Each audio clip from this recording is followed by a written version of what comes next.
riche actualité politique nationale ces derniers temps, avec les différentes sorties des partis de l'opposition congolaise qui ont tenté de proposer chacun une alternative au regard de la tenue prochaine du dialogue et surtout de la présidentielle de 2021. Alors que le PADES appelle à une transition, l'UDH Yuki, le parfait Kolela, à un compromis, la fédération de l'opposition congolaise à un dialogue patriotique local. Récemment, au report de la présidentielle, et le RDD, le président Jacques Yombi Opango, pose lui la tenue des états généraux de l'opposition et surtout la présentation d'un candidat unique aux prochaines élections présidentielles comme une nécessité. Question. Que dire alors de cette proposition du RDD et pourquoi surtout? Pourquoi, je veux dire, une telle proposition qui, au regard de la culture politique congolaise chez nous, tente de menacer les égos de certains politiques? Pour inviter donc, mesdames et messieurs, à cette émission par le hasard, Jean-Jacques Serge Yombi Opango, vice-président du parti RDD. Bonjour et bonsoir, chers téléspectateurs partout, vous me suivez. Bonjour, Président. Bonjour, Ami. En tout cas, il faut remercier d'abord de m'avoir accueilli dans vos bureaux parce que vous avez un temps bien chargé, il n'est pas facile de vous avoir et de vous faire un peu de peur. Merci beaucoup, mais je suis à votre disposition. Merci, Président. Alors, pour aller dans le vif de notre sujet, que les téléspectateurs auront l'occasion de déguster, n'est-ce pas? La sortie d'abord du RDD. Comment se porte ce parti parfois traditionnel, ce parti historique, ce parti qui fait partie la trompe de ce parti qui a inauguré la démocratie au Congo? Comment il se porte depuis que vous êtes là? Bon, le RDD se porte bien. Le RDD se porte bien, évidemment. Comme tous les autres partis, nous avons quelques difficultés d'ordre financier, mais les cotisations par rapport à la situation économique du pays ne rentrent pas comme avant, mais il se porte bien sur l'ensemble du territoire congolais. Sur le territoire congolais, lorsque vous me dites, je me dis, moi, ça fait longtemps que vous allez sur le terrain. Depuis que vous êtes arrivé, est-ce qu'il y a un travail qui a été fait dans tout le territoire? On a vu que certains de vos fiefs l'ont reçu. Écoutez, je suis bien content que vous dites certains de nos fiefs, parce que d'autres à votre place auraient dit de votre fief. Donc ça veut dire que vous êtes bien outillés pour savoir que le RDD est implanté partout. Écoutez, nous avons quelques difficultés, c'est un peu normal, mais j'ai été agréablement surpris de voir que la base RDD est là, elle existe. Et nous sommes allés dans certaines régions, dans la partie sud, et nous avons été agréablement surpris de voir que ces militants qui nous ont accueillis gentiment, mais étaient très déçus du fait que depuis pratiquement 20 ans, aucun membre du parti n'est allé là-bas. Alors que la base est là, nous on pensait honnêtement qu'ils avaient choisi de faire un repli identitaire, mais pas du tout. Et justement, ils nous ont donné une bonne leçon quant à ceux qui veulent vraiment défendre les valeurs que défend le RDD. Oui, écoutez-moi cette question. Hier, c'était ce grand homme, non, que j'ai cherché depuis pendant 5 ans. Bon, aujourd'hui, c'est aussi un homme qui arrive, en tout cas, il faut le dire, le fils. Je parle de lui. Comment avez-vous été accueillis? Voilà, est-ce que vous avez été accueillis comme à l'époque? Est-ce que vous avez été accepté? Voilà. Alors, je voudrais juste dire que, bon, effectivement, au début, il y a eu quelques difficultés, il y a eu quelques tensions, évidemment, au sein du parti. Beaucoup de gens ont cru que c'était une histoire entre père et fils, loin de là. Je l'ai déjà dit, c'est parce que bon, c'est la première fois que je viens dans votre vision, vous ne le savez pas, mais je l'ai déjà dit sous d'autres cieux et sous d'autres médias. Le président Jacques-Joachim Yombi Opango n'a pas créé ce parti pour que ce parti soit l'héritage d'un de ses enfants. À aucun moment donné, dans sa conception politique, dans sa conception du parti, il a pensé que c'était un de ses fils. Il est vrai que je suis la première personne à qui il en a parlé. Nous étions donc en prison au 15 août de la création du parti, mais ce n'était pas pour que je sois au poste où je suis aujourd'hui. Ça s'est fait par des luttes. Quand il a expliqué au secrétariat que pour des raisons de santé, il était obligé de prendre du recul par rapport au parti, il a dit qu'il fallait aller au congrès, et de là, il fallait trouver quelqu'un qui le remplace. La seule chose que j'ai obtenue du président du parti, c'est que je lui ai demandé l'autorisation d'être justement, comme dirait l'autre, candidat à la candidature. C'est-à-dire que même ça, ce n'était pas évident de l'obtenir. Il ne voulait pas. Et il a accepté que je sois candidat. Mais il a clairement dit les choses, ça doit se faire de la manière la plus démocratique. Qu'il n'est pas question qu'il le pousse parce que je suis son fils. Et c'est comme ça que nous nous sommes entendus. Mais à partir du moment où juste il a proposé ça, certains collègues du parti de l'époque n'ont même pas accepté que je sois candidat à la candidature. Bon, là, ça posait quand même un problème. Okay, je veux bien comprendre qu'ils veulent être à ma place, mais qu'ils le soient, mais que ça se passe démocratiquement. Et c'est comme ça que les choses se sont faites. Et contrairement à ce qu'ils ont pensé, il y a eu plusieurs réunions, 5 exactement, et ils ont refusé de venir parce qu'ils se disaient que ces différentes réunions, le président du parti allait faire influencer, alors que non. Et c'est le fait qu'ils ne soient pas venus et que finalement on a bien été obligé de faire un vote, on a convoqué donc un comité directeur qui a décidé que je sois le vice-président. Et sinon, ce n'est pas une chose facile. Oui. Si bien que je refuse, quand certaines personnes disent c'est une histoire du père et du fils, non. Et nous faisons un congrès. J'espère que nous aurons la possibilité de faire un congrès à la fin de l'année. Je suis évidemment candidat, mais s'il y a d'autres candidats du parti qui estiment qu'ils ont aussi le droit, eh bien nous, la porte est ouverte. Parce que justement, nous voulons que ça se fasse de la manière la plus démocratique. Dans très peu de temps, nous lancerons toutes nos activités à ce sujet. Ok, je comprends que vous faites la politique alors par conviction. En tout cas, ce n'est pas une question qui est pas besoin, c'est une opinion qui est la politique de la retraite. Merci, bien président. Alors, le RDD, hier, la majorité aujourd'hui la révolution. Et nous voulons savoir comment ça s'est passé. Surtout quel climat régnant entre vous et ceux à cause de l'opposition dans le Bon, rapidement, pourquoi nous avons quitté la majorité présidentielle? Simplement parce qu'ils n'ont pas été corrects. Simplement parce qu'ils n'ont pas été corrects et simplement parce que le but de la manœuvre, c'était de détruire le RDD. D'ailleurs, ce but est toujours d'actualité. Et les propositions qu'ils nous ont faites, malgré l'accord que nous avions, ne nous ont pas intéressés. Donc nous avons pris du recul. Ce recul, c'était, je voulais dire, un appel du pied pour qu'on puisse discuter, mais comme il partait du principe que le RDD c'était négligeable, il fallait absolument rien donner au RDD, mais quand je dis rien, c'est rien. Alors, ils se sont même battus entre eux pour qu'ils décident de donner un siège de conseiller au RDD. Alors, vous voyez bien l'injure et ce mépris que le PCT, je suis obligé de citer ce parti, a vis-à-vis du RDD, et c'est même un mépris humain. C'est même un mépris humain.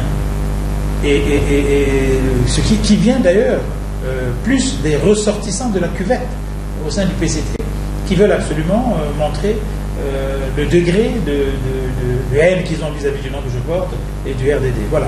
Donc et après, bon, vous avez bien vu comment sont passées les élections à Ouando. Je ne vais pas revenir dessus. Eux-mêmes, ils savent qu'ils ont triché. L'élu du peuple, c'est moi.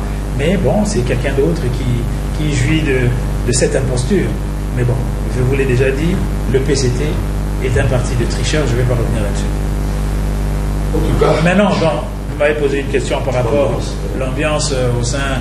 Écoutez, nous sommes allés à l'opposition constitutionnelle parce que justement, nous avons quand même des conseillers. Nous avons donc des conseillers, 9.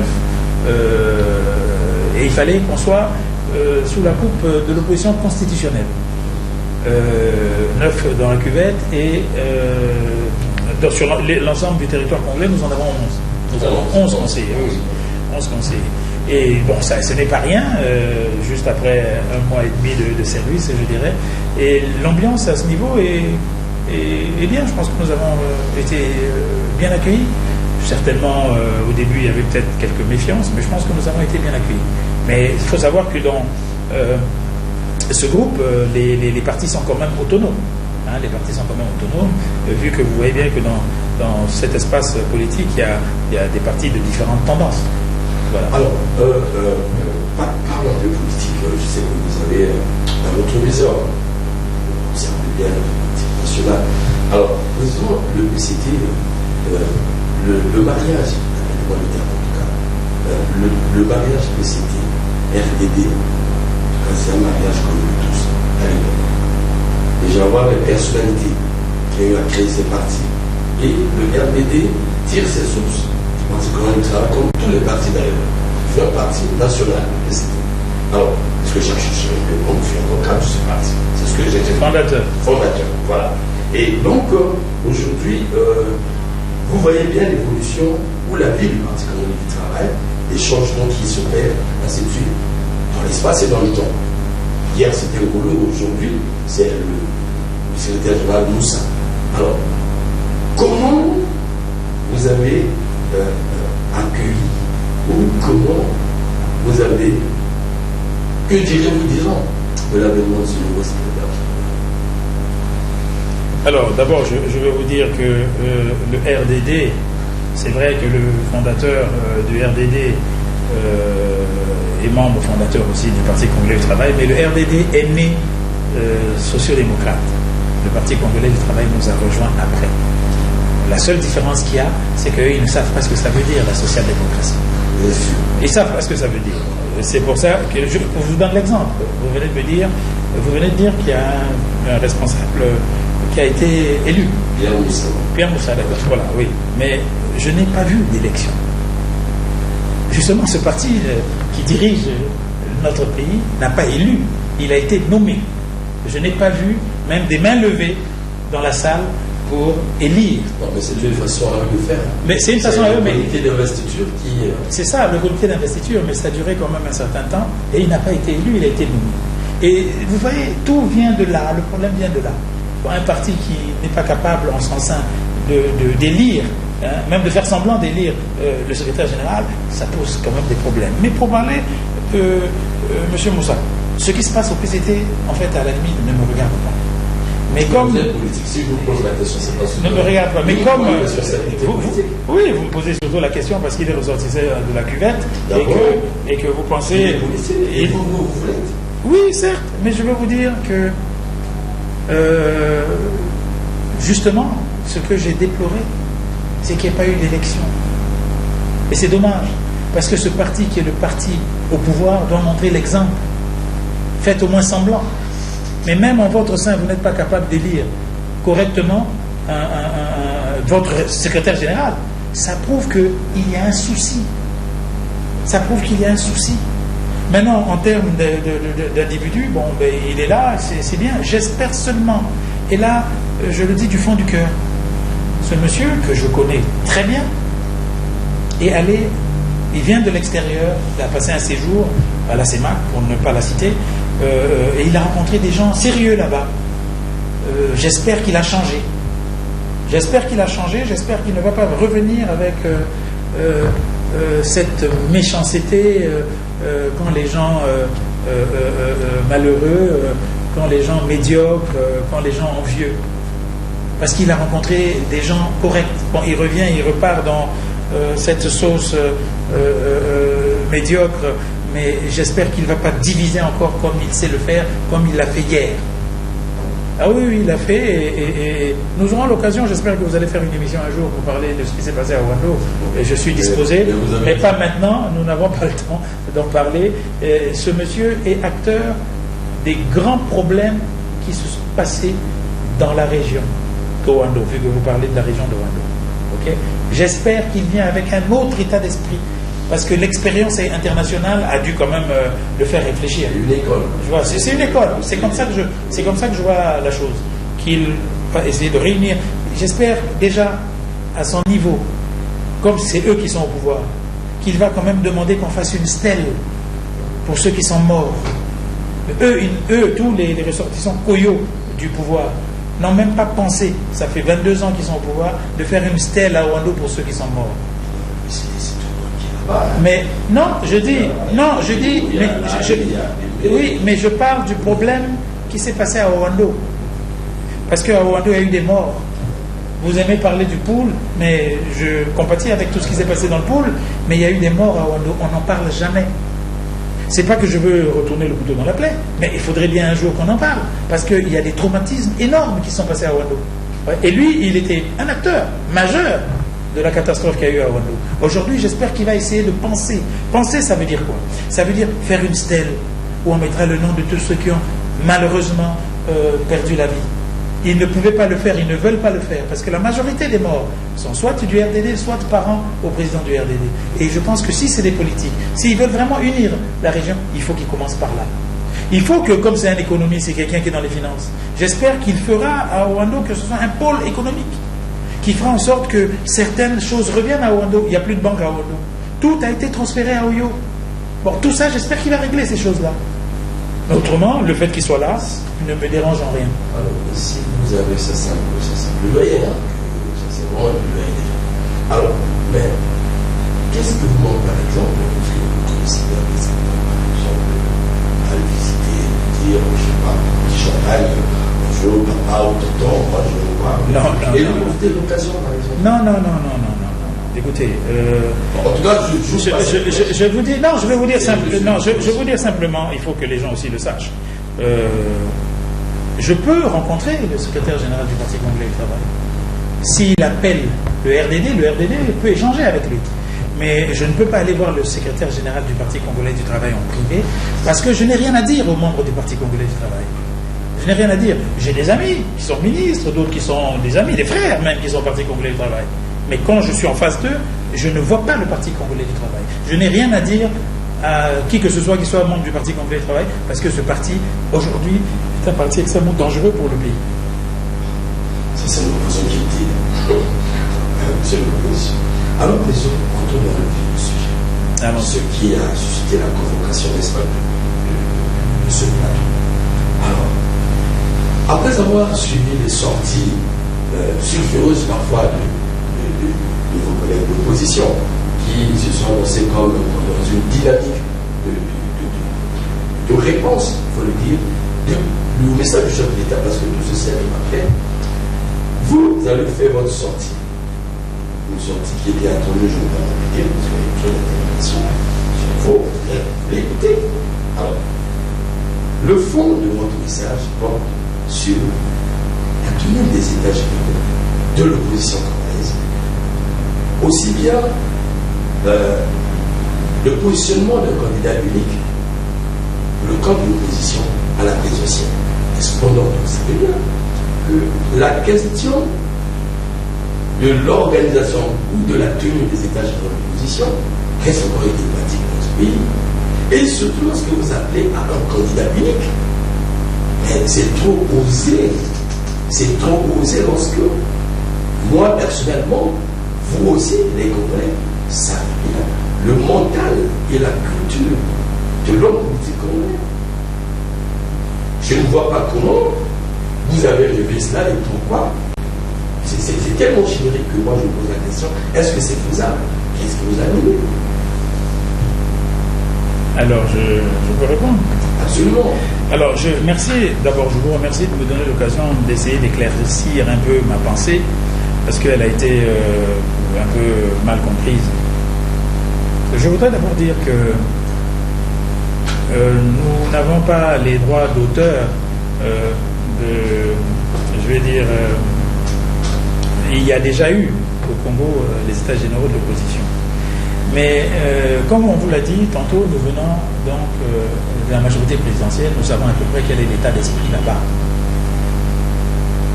Nous savons pertinemment que tout ce que nous proposons, je dis nous aujourd'hui, nous qui sommes à l'opposition, moi je viens d'arriver, tout ce qu'on propose, tout ce que l'opposition propose au système actuel est totalement refuté.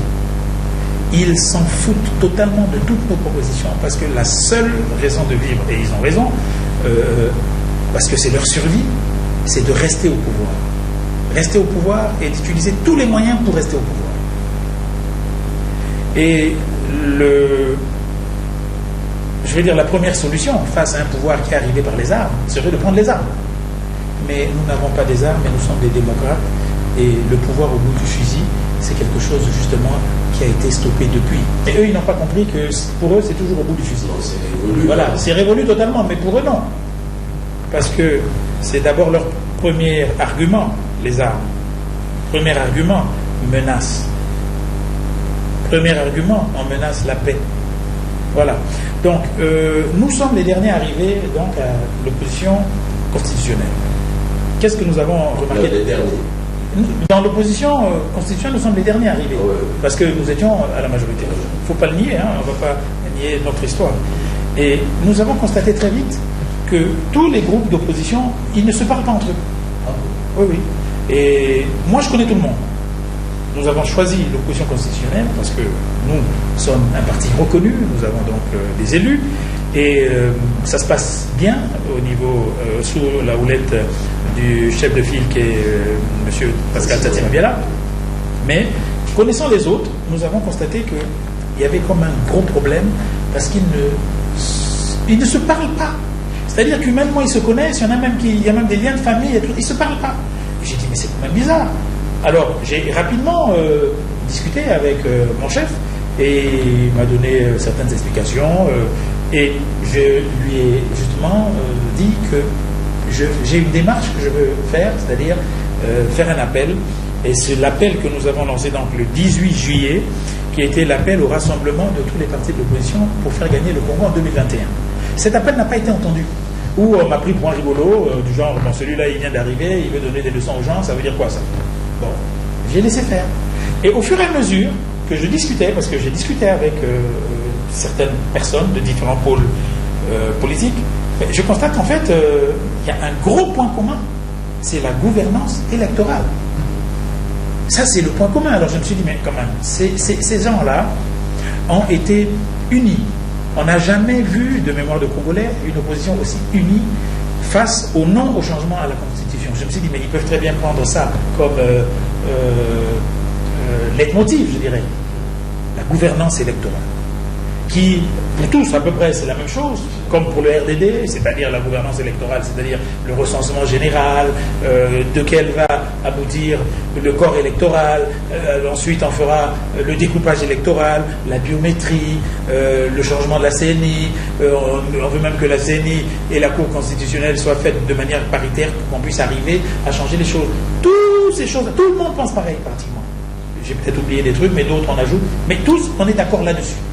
Très bien s'entendre au moins là-dessus, se retrouver autour d'une table,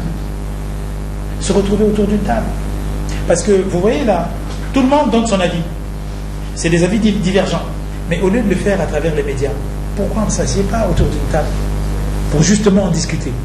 Il y en a qui sont d'accord avec ma proposition, d'autres non. Alors certains pourront dire que oui, mais là, au lieu de dire à travers les médias que telle personne est le commis de l'État, le commis du pouvoir, qu'on se retrouve autour d'une table. Je ne suis pas d'accord avec ta proposition de 2 ans, là, pourquoi tu veux manger le mandat du président, je ne suis pas d'accord avec ta manière de concevoir la gouvernance électorale, etc. Mais qu'on s'asseye. C'est ça le but de la manœuvre. C'est ça le but de la manœuvre. Maintenant, les gens peuvent penser différemment. Mais mon idée à moi était d'abord qu'on se mette ensemble. Parce que je continue de croire que c'est possible en 2021 de changer les choses. Je vais vous imaginer, c'est un très grand, une personne que je respecte beaucoup qui m'a fait cette image il y a quelques années. Et là, je me sens concerné. Dans ce sens que le Congo est une belle plaine, belle forêt où on vit, il fait bon vivre. Il y a le feu. Et nous sommes dans une situation, justement, il y a le feu. Il y a un trou. Tout le monde rentre dedans. Le serpent, la souris, la panthère, le lion, l'éléphant, tout le monde dedans. Ça là, ce sont les opposants qui sont dans le trou. Et ils ne peuvent pas sortir parce qu'il y a le feu. Et le feu, c'est la majorité présidentielle. C'est ce système. Et tant qu'on n'éteint pas le feu, ça veut dire tant qu'on ne bouscule pas les choses, mais on ne pourra pas sortir du trou. Maintenant, quand on sort, à ce moment-là, chacun va regarder qui va manger qui. Hein? Et qui va manger qui, ça veut dire qui va-t-on proposer à l'élection présidentielle. C'est ça un peu, je veux imaginer, permettez que j'imagine un peu. Voilà. Et c'est ça. Alors, parce qu'il faut être cohérent avec soi-même. Il faut être cohérent avec soi-même. Si ce que nous proposons, parce que notre manière de concevoir la gouvernance électorale, ne vous inquiétez pas, il n'y a pas que des idiots en face. Ils sont entièrement d'accord avec ce que nous disons, mais ça, la majorité, ils sont d'accord. Si le système, ils pensent qu'ils sont si forts, mais c'est bien pour eux, justement, de pouvoir faire en sorte qu'il y ait une concertation nationale. Mais avant d'arriver à cette concertation, ça m'intéresse parce que vous parlez de position. Oui. Est-ce que votre position, c'est vrai qu'elle ne suscite pas l'amitié de tous? Est-ce qu'il y a certains qui ont épuisé cette position? Parce que depuis toujours, je sais ce que je dis et pourquoi je le dis, nous on fait que ça, côtoie les critiques. La question, telle que vous la présentez, touche directement, parce que l'aboutissement de votre raisonnement, de votre réflexion, c'est de sortir à la fin un candidat unique, auquel tout le monde va croire, proposer, ce qui n'est pas mauvais d'ailleurs. Est-ce que c'est faisable? Alors, je vais vous dire, c'est qu'il faut que, justement, les hommes politiques qui n'épousent pas mon idée soient cohérents avec eux-mêmes.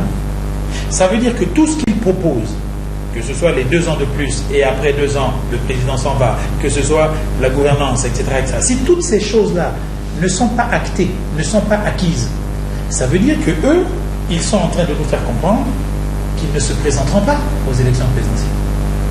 Eh oui, ça veut dire que, à part le président Kolela qui a dit qu'il était candidat à la candidature, nous sommes encore à ce niveau-là.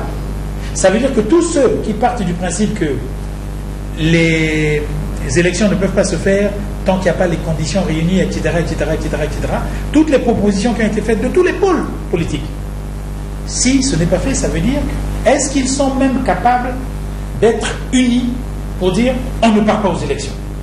Parce qu'il faut quand même qu'ils soient cohérents avec eux-mêmes. Déjà, la cohérence, c'est... Alors, pour répondre à votre question, je dis que quel que soit celui qui va être élu en 2021, de l'opposition, j'entends, parce que là-bas, on sait quel est le candidat, il ne pourra pas gouverner seul. Ça veut dire que de toutes les façons, même celui qui va être élu régulièrement, la prochaine élection, ne pourra pas gouverner seul. Ça veut dire qu'il sera obligé de composer avec tout le monde, l'opposition, j'entends. Ok? Parce qu'il faudra faire un nettoyage administratif. Un nettoyage. Et dans ce qu'on appellera plus tard, mais on y reviendra si vous voulez, si on a le temps, la gouvernance. Parce que le problème au Congo, c'est la gouvernance en général. Mais moi, je me spécifie sur la gouvernance électorale parce que c'est à cause des élections qu'il y a eu souvent des problèmes dans ce pays. Si, Monsieur le Président, l'orateur Fouché, vous êtes cohérent. Je comprends votre raison.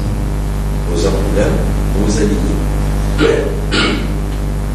Vous avez eu à contacter une fois, je vous suis, vous avez eu à contacter, il faut dire, le chef de ville l'opposition, clairement. C'est le sujet. Vous êtes allé à la bataille. Contact avec mon frère de parti. Et aujourd'hui, vous avez exprimé cette idée. Cependant, le chef de file de l'opposition nous avait répondu à une conférence de presse, c'était une conférence de presse, sur la même question. Il nous dit il n'est pas possible que le candidat et l'opposition puissent avoir un candidat unique. Parce qu'il y a une multitude d'oppositions, et surtout dans votre sein, au niveau de cette opposition qui est la vôtre. Il nous dit clairement que chacun a son parti, on va le paraphraser, et que à niveau d'élection, c'est chacun qui va se lancer à cette route. Et je lui ai rappelé sur quelle force devez-vous compter, parce que lorsque je vois vos partis, l'organisation de vos partis, vous avez des partis jeunes, cette opposition, qui ont besoin d'être un peu alimentés encore. Qui ont besoin d'être alimentés. Sinon, s'il faut que tous les opposants que vous êtes partent à l'élection, ce qui comptait, il m'a dit, je compterai, nous compterons sur le peuple. Votre discours est très opposé à son discours. Alors que c'est il pense pas un candidat, vous pensez à un candidat. Alors, la marche ensemble, est-elle possible? Oui, elle est tout à fait possible. En fait, je crois que le chef de file de l'opposition ne m'a pas très bien. Et je vous en prie, il faut ajouter que Parfait Kolela, très vite, est parti trop vite en maison, permettez-moi le terme, devant tout le monde. Alors qu'il y avait des questions qui étaient sur la table de la politique. Transition, report, ainsi de suite. Il annonce sa candidature. Écoutez, je pense que d'abord, il ne faut pas dire que le chef de file de l'opposition est mon chef. Les partis, comme je vous l'ai dit, sont autonomes, mais nous avons pris un cadre politique.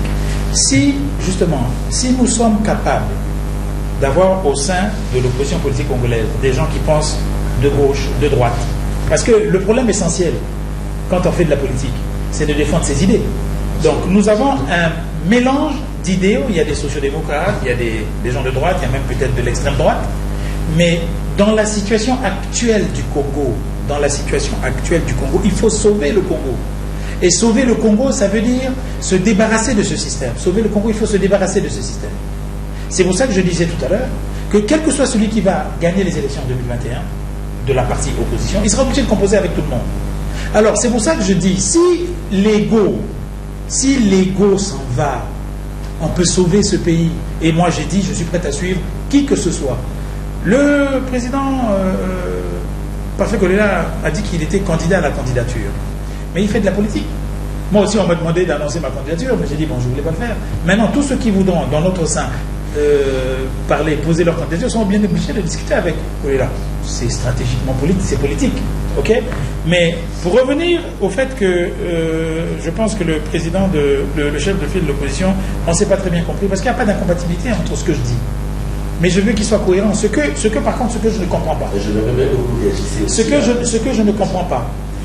Il a proposé cela. Quand il l'a proposé, moi, je l'ai effectivement félicité, dans ce sens que pour moi, je partais du principe que, allez, on peut donner 2 ans à ce pouvoir, ok, il dégage, au lieu de les laisser se représenter en 2021 pour qu'il reste 100 ans. Ok. Mais après que j'ai fait ma déclaration, il a reprécisé les choses. Et c'est là où je suis un peu surpris. Parce que le PCT a refusé sa proposition. Absolument. Donc, le PCT rejette sa proposition, lui, il repose. Enfin, je crois qu'il a voulu peut-être éclairer la lanterne. Et il a très bien fait. C'est quelqu'un d'intelligent. Il a très bien fait. Mais le PCT refuse cette proposition. Mais nous sommes tous bien placés pour dire aussi qu'au sein du PCT, et ça aussi, il faut le savoir, il y a des gens qui sont d'accord avec lui. Parce qu'il y a des gens qui partent du principe qu'il faut aussi changer les choses dans leur sein. Voilà. Mais quand il dit ça, on continue. Il y a d'autres qui arrivent après, qui continuent avec cette proposition, alors que le pouvoir a dit non. C'est là où je trouve qu'il y a une incohérence. Il y a une incohérence. C'est pour ça que je dis, au lieu qu'on aille en rang dispersé, parce qu'il y a un adage qui est vieux comme le monde, l'union fait la force dans ce monde. L'union fait la force. Donc, tous ceux qui le disent, je veux qu'ils soient cohérents avec eux-mêmes. Si leur proposition n'est pas acceptée, ça veut dire qu'ils ne doivent pas se présenter. Le comité d'accepter le PCT annonce clairement à tenir des élections et son candidat, c'est le candidat. Et au niveau de l'opposition, globalement, par la voix, permettez-moi l'exagération, par la voix de fille, dit le pays n'est pas prêt pour aller aux élections. Les raisons, il a avancé les raisons. Il fallait donc un prolongement. Je reviens à votre question pour éclairer ceux qui nous suivent. Mais puisque le PCT est partant, et selon nous, l'opposition la vôtre ira-t-elle à cette élection? Je ne le file de l'opposition ira-t-elle à cette élection? C'est lui qui annonce que le pays n'est pas prêt. C'est là le piège. Et c'est justement, il faut être cohérent avec ce qu'on dit. Si lui, le PCT a déjà donné sa réponse, si nous insistons dans cette voie, on ne va pas y arriver. On ne va pas y arriver. C'est pour ça que, justement, tout ce que j'ai vu dans les médias, les réactions des uns et des autres, me laisse croire que ma proposition est la meilleure. Dans ce sens qu'il faut au moins qu'on s'asseye pour une gouvernance électorale, qu'on s'asseye pour les états généraux. Si ça peut se passer à l'étranger, c'est tant mieux. Parce que je peux vous garantir que si nous ne faisons pas une réunion aujourd'hui pour sortir un candidat unique, le candidat unique qui ne sera pas choisi de manière consensuelle ne sera pas voté dans le Niboland, dans le pool, etc. etc. Voilà, c'est bien. C'est pour ça, connaissant certaines réalités du pays. Aujourd'hui, écoutez, on a quand même fait un plébiscite à un monsieur qui n'était d'aucune région. Ça peut se passer, mais il faut que le peuple ait confiance en nous.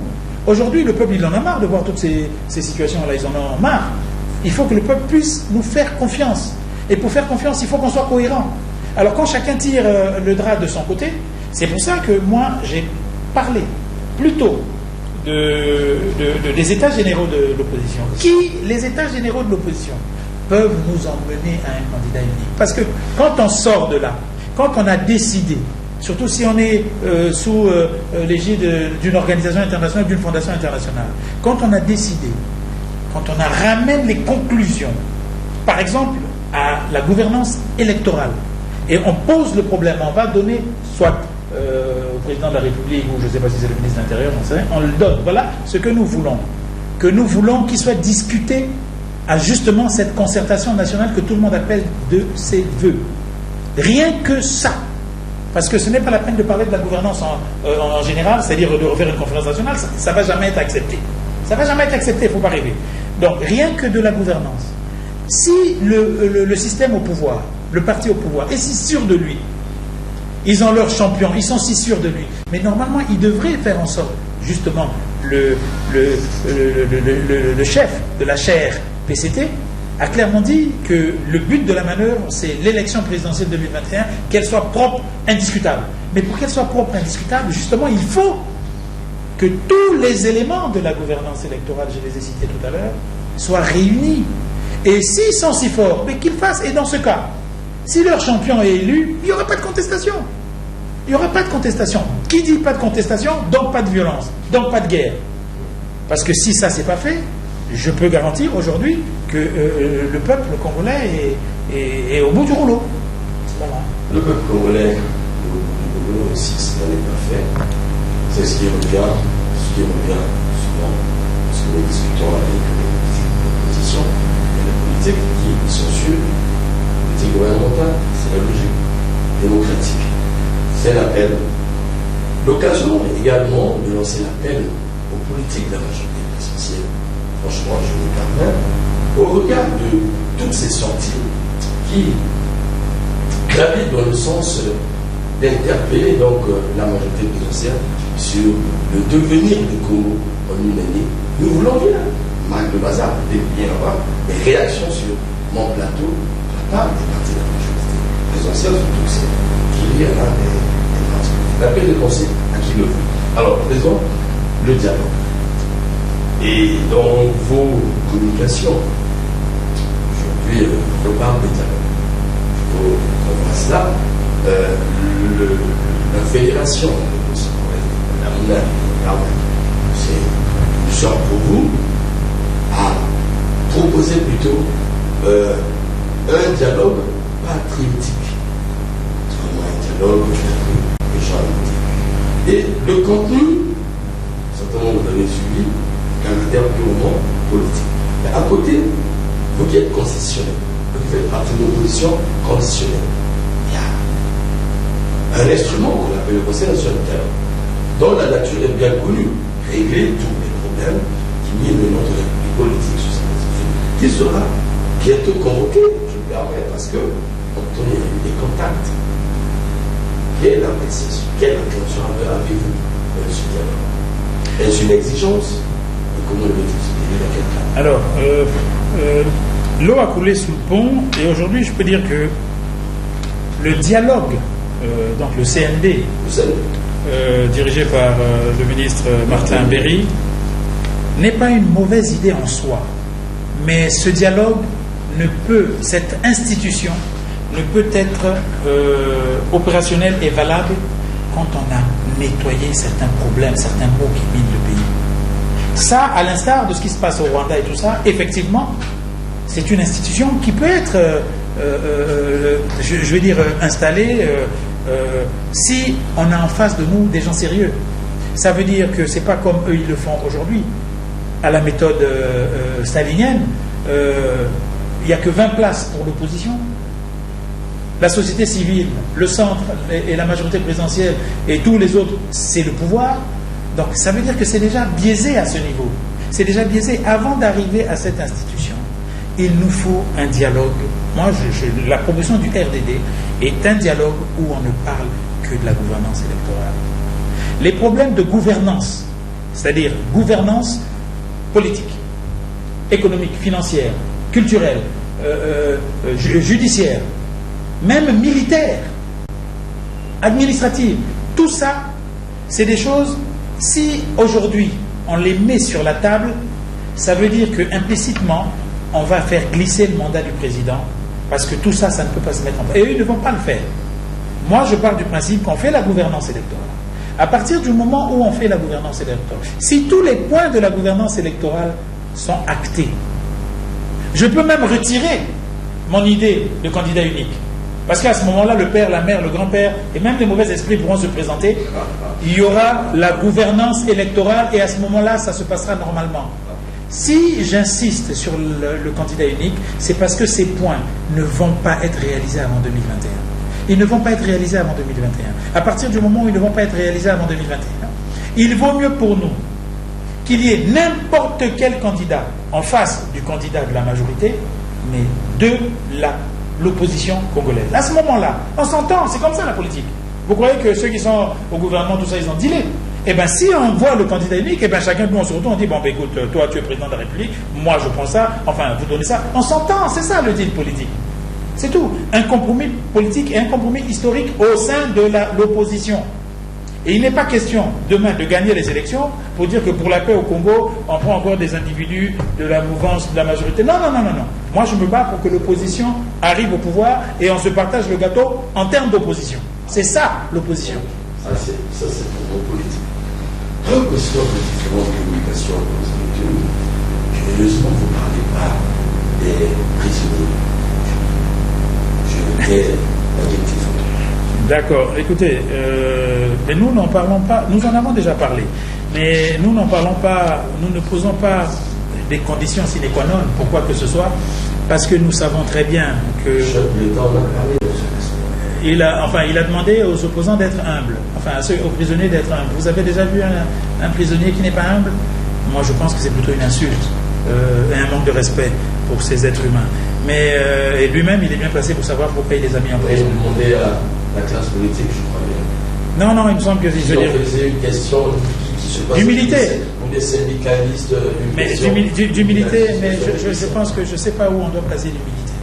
Je n'en parle pas parce que je suis personnellement concerné aussi par certains prisonniers politiques. Le RDD a déjà dit, nous ne voulons pas de prisonniers politiques dans ce pays. Et ayant subi l'injustice politique, et je sais ce que c'est, et je dis, on ne peut plus continuer comme ça. Mais je ne pose pas ça comme un préalable. Ceux qui disent qu'il faut que pour aller au dialogue, il faut qu'ils sortent de prison, moi je sais qu'on ne va pas les sortir. C'est pas possible. Il ne peut pas prendre le risque aujourd'hui de sortir, je le cite, le général Mokoko, parce qu'il sait très bien quel est le plébiscite que cet homme a. On ne peut pas le sortir.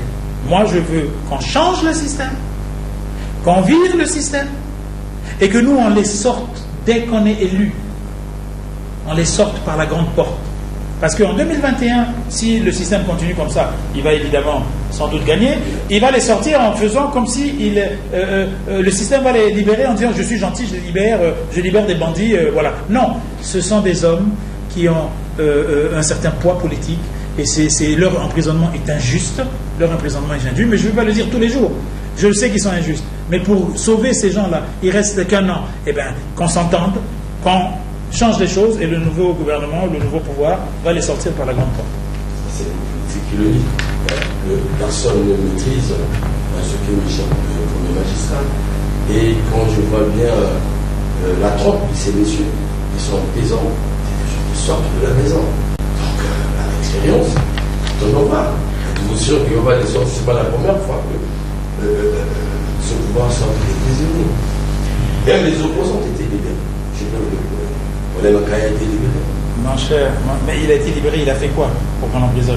Il faut d'abord commencer par cette question. Vous savez, vous parlez...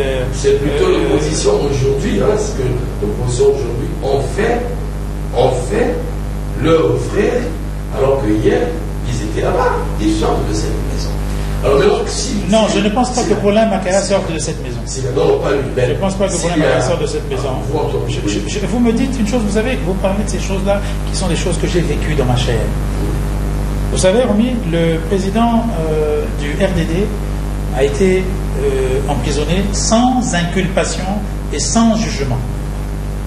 Et ce cirque, attention, ce cirque a duré pendant 11 ans. Donc je sais de quoi je parle. Et pendant tout le temps, il a demandé un procès, il n'a jamais été jugé. Pour pas mal de choses qu'on l'accuse sur des faits historiques et tout. Il a demandé à être jugé, il n'a jamais été jugé.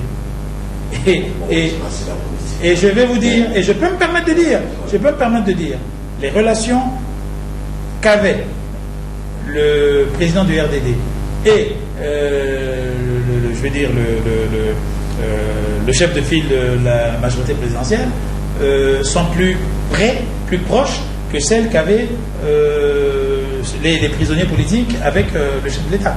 Donc, je vais vous dire, il faut faire extrêmement attention. C'est normal que ça sorte de vous.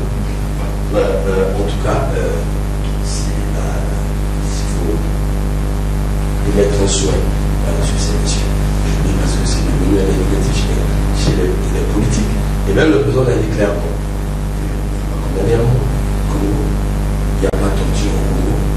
Licitement, on peut dire quelque chose. Oui, mais quand vous dites ça, ça me fait mal parce que je pense à Kalakala et il y a quand même des stigmates. Vous savez, il ne faut pas dire qu'il n'y a pas de torture au Congo. C'est difficile d'entendre ça. Je vous en prie, je suis sur le sujet. S'il y a un mot à dire au premier magistrat à ce sujet, au sujet des musulmans. Oula, mais tout le monde demande leur libération. Tout le monde demande leur libération. Et il le sait. Et le jour où il décidera de les libérer, il va les libérer. Ce n'est pas une affaire de droit. Il le sait. Tout le monde demande la libération des prisonniers. Merci le président. Nous continuons à discuter en tant que de pénétrer l'intelligence sur l'État à son discours, ce qui n'est pas facile. C'est un peu. Alors, voilà, nous allons petit à petit vers la fin de notre échange. Hier, à la majorité présidentielle, très proche du pouvoir, et une histoire de vivre, je vais faire un mot de dire, alors vous avez laissé vos secrétaires avant, vous avez une question. Quels sont les rapports entre nos frères directs qui sont restés dans la Chine? Écoutez, les vrais frères que j'ai là-bas, comme je dis les vrais frères que j'ai là-bas, hein, le vrai frère que j'ai là-bas sont mes frères et restent mes frères. Comme je vous l'ai dit, quand je suis en phase 2, je ne vois pas le PCT. Il y en a qui sont au gouvernement, il y en a aujourd'hui qui ne me répondent pas, qui ne m'appellent plus. C'est pas grave, c'est leur choix. Parce qu'ils ont peur du candidaton, justement parce qu'on leur a tellement inculqué que nous étions infréquentables et qu'il ne fallait pas me fréquenter. Mais mes frères qui sont au PCT restent mes frères. Mais quand je vais chez eux, je ne peux pas penser qu'ils sont au PCT. Parce que je n'ai rien à dire, comme je vous l'ai dit aux gens du PCT à l'heure actuelle. On ne peut pas converser parce qu'on n'a rien à se dire. Parce que tout ce qu'on va se dire, on ne va pas être d'accord. On va pas être d'accord. Mais j'évite, ça ne sert à rien parce qu'on ne va pas être d'accord. Eux, ils ont... vous savez, hein, c'est difficile de discuter avec des gens qui ont été moulés, qui ont été formés, qui ont été formatés par une personne qui pense que Dieu est son employé. Hein. Je vous l'ai déjà dit, c'est difficile.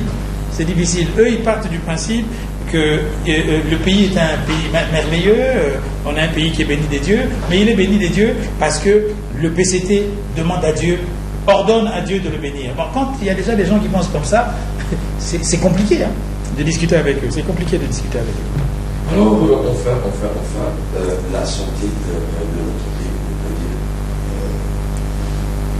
Vous avez une expérience quelle lecture sociale, donc on a la question. Quelle lecture Eh bien, brièvement, je dirais que le pays va mal. Le pays va même très mal. Aujourd'hui, on ne parle plus des 48 mesures du FMI. Nous venons de voir sur les réseaux, Global Witness, et même RFI a parlé d'un rapport de Global Witness qui parle encore des choses que le Congo a cachées de plus de 300 milliards de dollars. C'est comment voulez-vous que le Congo aille bien? Déjà là, il y a un gros problème. Comment voulez-vous que le Congo aille bien? Je viens d'être choqué, je viens de dire, je ne sais pas si vous êtes au courant, qu'à Pointe-Noire, le maire de la ville de Pointe-Noire réunit les ressortissants des 5 régions du septentrion pour leur demander de commencer à se préparer pour le candidat de la majorité présidentielle. Il est à Pointe-Noire. Je me demande même déjà comment il a été élu. Mais vous vous rendez compte c'est grave ce qui s'est passé. Je ne sais pas si dans le conseil municipal de Pointe-Noire, il y a des animaux, mais j'espère qu'ils vont demander qu'on le vire, ce maire, parce que c'est grave ça. Comment voulez-vous que le pays avance quand il y a des individus comme ça qui ne rendent pas service au président de la République? De grâce, je demande au président de la République vraiment de regarder cette affaire de très près. Autre chose, j'ai vu aussi sur les réseaux, un ministre, pas des moindres, dire clair, net et précisément, nous sommes dans un pays laïque. Dire qu'avant de prendre une décision, même quand le président lui donne l'ordre, il demande à son Saint-Esprit. Mais enfin, on est où? On est où? C'est quel pays où les gens réagissent comme ça? C'est grave.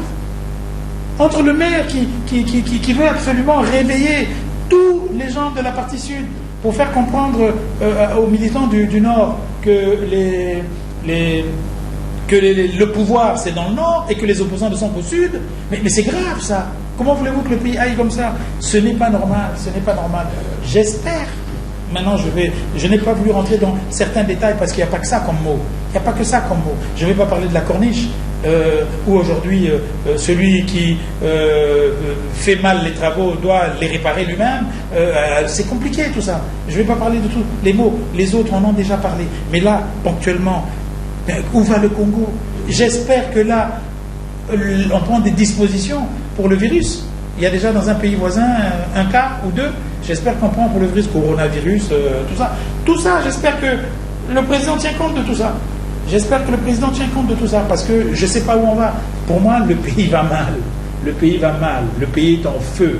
Et il faut éteindre le feu. Pour éteindre le feu, il faut changer de système. Pour éteindre le feu, il faut changer de système. Attention, je ne me bats pas contre un individu. Je me bats contre le système. Je me bats contre le système, parce que nous sommes tous des humains.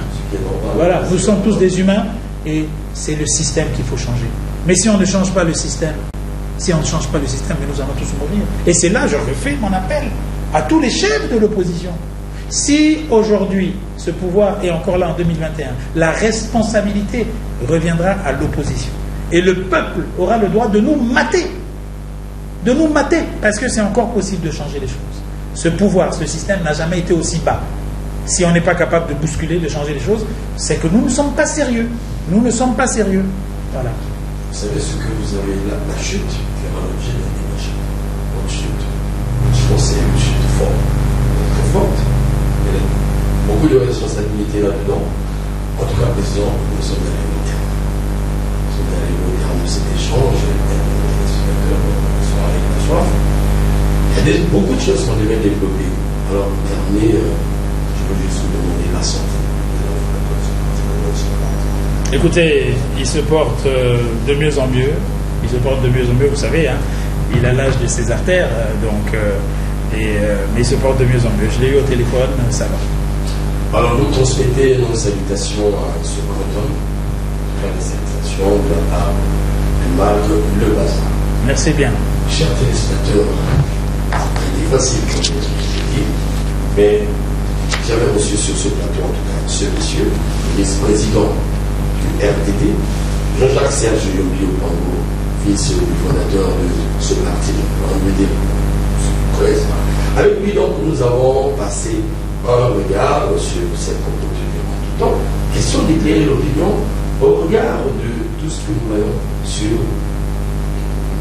les réseaux sociaux. Alors, avec lui, nous avons choisi pas, je pense que la lumière est faite.